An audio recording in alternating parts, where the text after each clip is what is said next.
Bonjour et bienvenue sur Métro Boulot Finito, le podcast qui veut en finir avec la routine métro boulot dodo et vous sortir du mode pilote automatique au travail, comme dans la vie.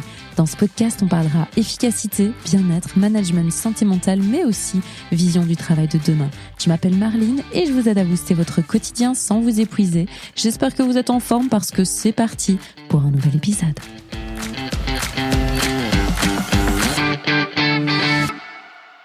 Bonjour.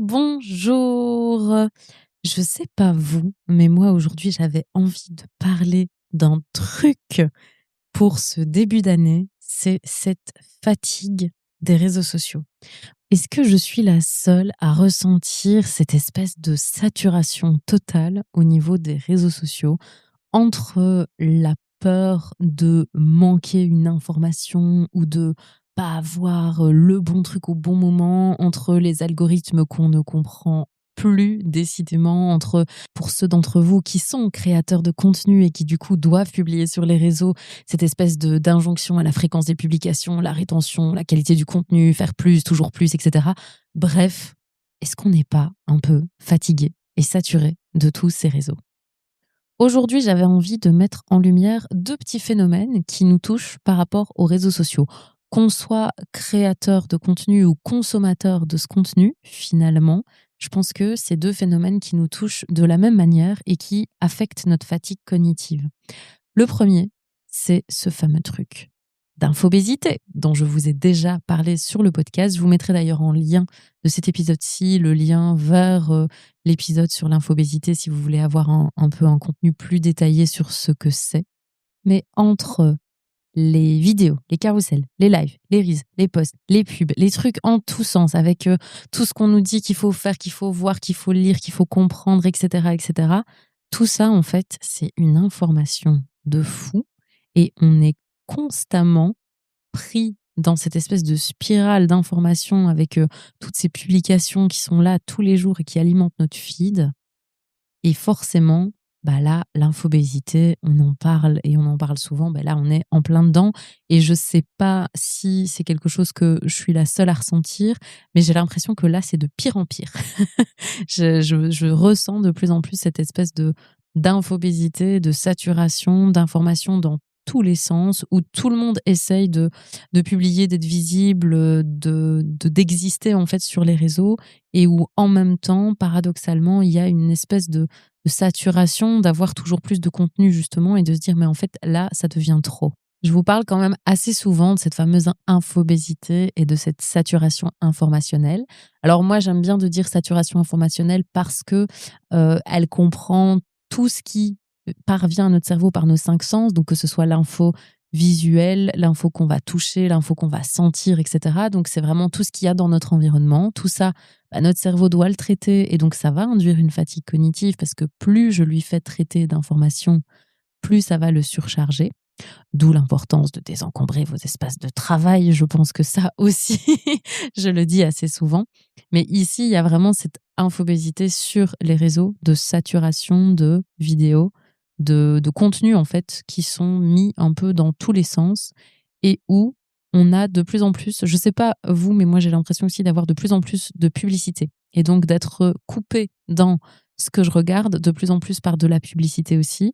Et donc, il y a cette surcharge informationnelle-là où, en fait, on va scroller pendant 1 heure sur notre téléphone et donc se dire j'ai rien fait parce que c'est pas hyper fatigant.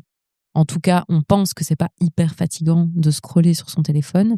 Sauf que pendant 1 heure, en fait, ça nous fatigue hyper fort le cerveau.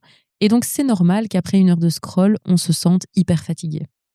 Donc, quand vous faites une pause au travail en vous disant j'ai besoin que mon cerveau s'aère l'esprit, essayez de ne pas faire cette pause sur votre téléphone à aller scroller sur les réseaux parce que ça ne va pas du tout vous aérer l'esprit. Ça va encore surcharger d'infos votre cerveau et donc qui n'a pas du tout le temps de digérer. En plus, il y a un truc dont je voulais qu'on parle parce que ça, c'est un truc qui me fascine et en même temps qui m'effraie. C'est la fonction accélérée. On consomme de plus en plus de contenu de manière accélérée, que ce soit les podcasts, les vidéos, etc. Et même, en fait, il y a des créateurs de contenu. Je l'ai fait aussi, moi. Et donc, je ne me jette pas la pierre. mais qui vont accélérer leur voix. Donc en fait, on se pose devant la caméra, on enregistre quelque chose et puis avant de le poster, on accélère un petit peu pour que ce soit plus dynamique. Et en fait, là, je suis en train de me dire: «Les gars, qu'est-ce qu'on est en train de faire avec nos cerveaux?» On est en train de conditionner notre cerveau à ne même plus se contenter du réel. Donc là, on est quand même en train de faire un truc de fou, si on y réfléchit 30 secondes, c'est que on est en train de dire: «Vas-y, on accélère tout pour consommer». Bah oui, si je mets un podcast en x2, évidemment, je peux en écouter 2 sur le même laps de temps. Mais donc ça veut dire que je vais habituer mon cerveau, mon oreille et mon œil aussi à du contenu rapide et de plus en plus rapide. Donc que à la fois, bah, mon cerveau a moins le temps d'assimiler, moins le temps de digérer parce que je lui mets beaucoup plus d'informations et en même temps, ça veut dire qu'on ne se contentera plus du réel. C'est un truc de fou. Parce que ça veut dire que si tu écoutes toutes tes conversations en accéléré, si tu regardes sur les réseaux que des posts de gens qui te parlent hyper rapidement et hyper dynamiquement, après, notre cerveau, quand il va être face à quelqu'un dans la vie réelle, qui lui parle avec un débit tout à fait normal, il va se dire: «Mais je m'emmerde là, donne-moi plus de trucs» et donc notre cerveau va aller chercher de la distraction et de la stimulation dans un réel qui normalement ne doit pas être stimulant et distrayant. Enfin si, évidemment, on va se distraire avec nos potes ou alors quand on va voir, un truc au théâtre, au cinéma et cetera, bien sûr, mais en fait, là, je suis en train de me dire, je crois qu'on est en train de dérégler complètement nos cerveaux et à force de vouloir faire aussi, et ça je le dis en tant que créateur de contenu aussi, à force de vouloir faire toujours du contenu plus dynamique, plus rapide, plus attractif pour garder les gens, et cetera, en fait, je trouve qu'on est en train de se déconnecter complètement du réel et on est en train de perdre vraiment l'essence du réel.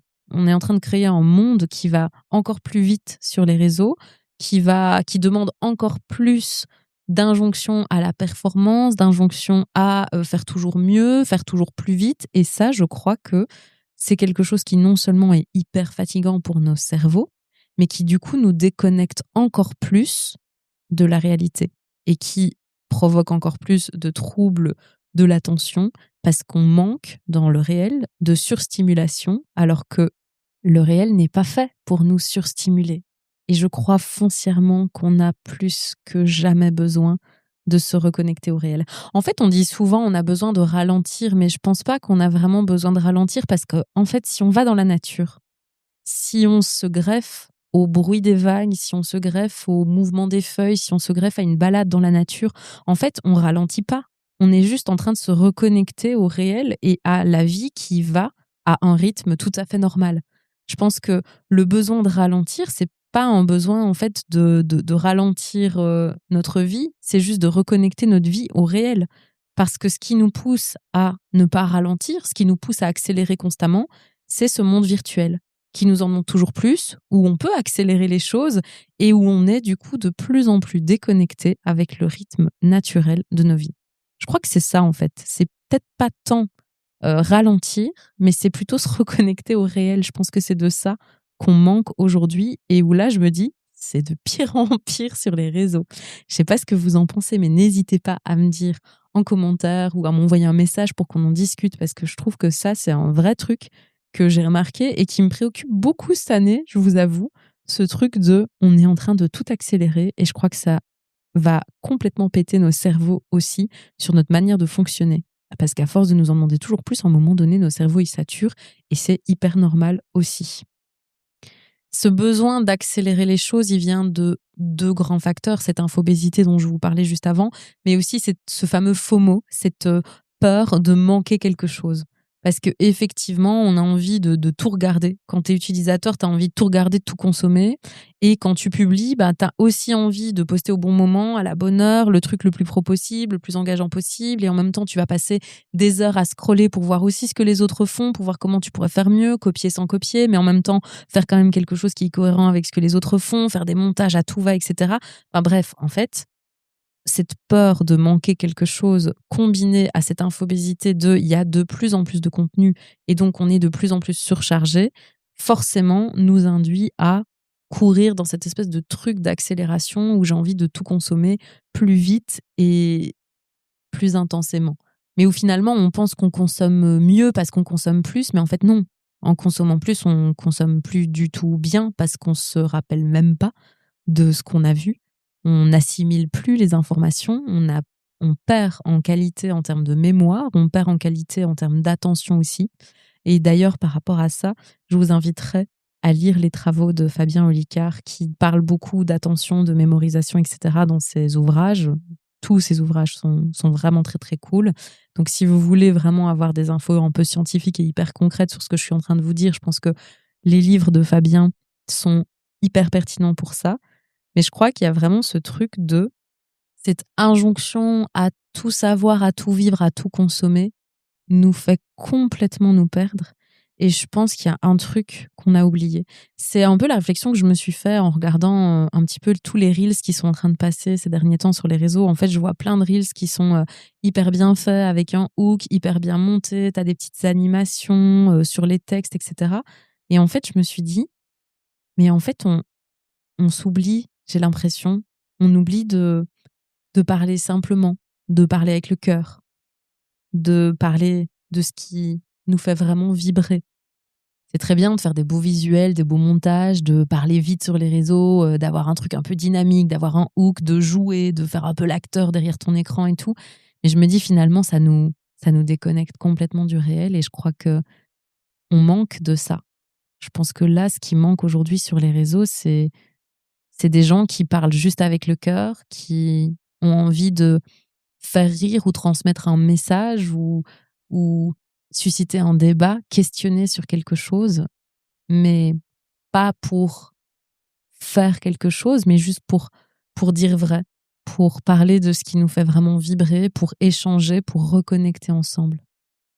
L'invitation que j'ai envie de nous faire pour cette année, c'est de se dire, et si on consommait les réseaux, mais moins, mais mieux, avec plus d'authenticité, avec plus de paroles du cœur, avec plus de réseau, en fait, finalement.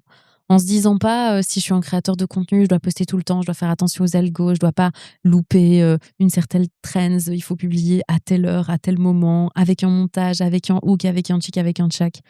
Est-ce que finalement, un Reels mal cadré, sans montage, sans animation, sans accélération de la parole, mais sincère, pour créer du lien. Est-ce que c'est pas ça qu'on pourrait faire sur les réseaux? Est-ce que plutôt que de faire un truc pour vendre, si on le faisait pour créer du lien? Plutôt que de faire un truc pour prouver sa valeur, on le faisait pour partager une vision. Si on allait un peu à contre-courant de ce qui est en train de se passer sur les réseaux et qui est en train de nous user, à la fois en tant que créateur de contenu et à la fois en tant que consommateur qui sature aussi et qui n'ont plus envie non plus de se retrouver tout le temps confronté à 1 milliard d'informations dans tous les sens sur ces réseaux.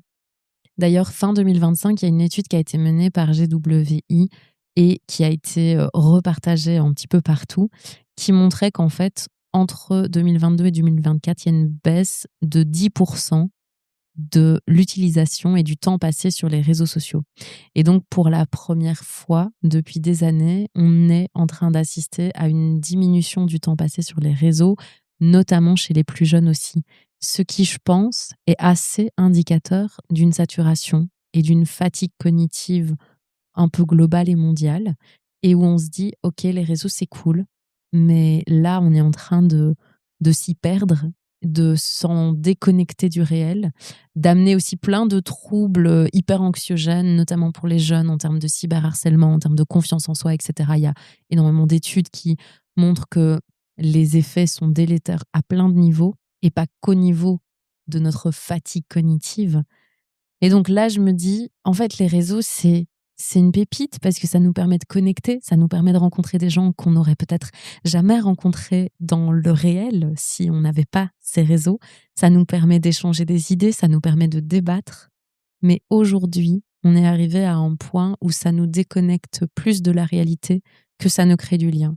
Et je crois qu'il est temps qu'on réapprenne à recréer du lien à travers ces réseaux.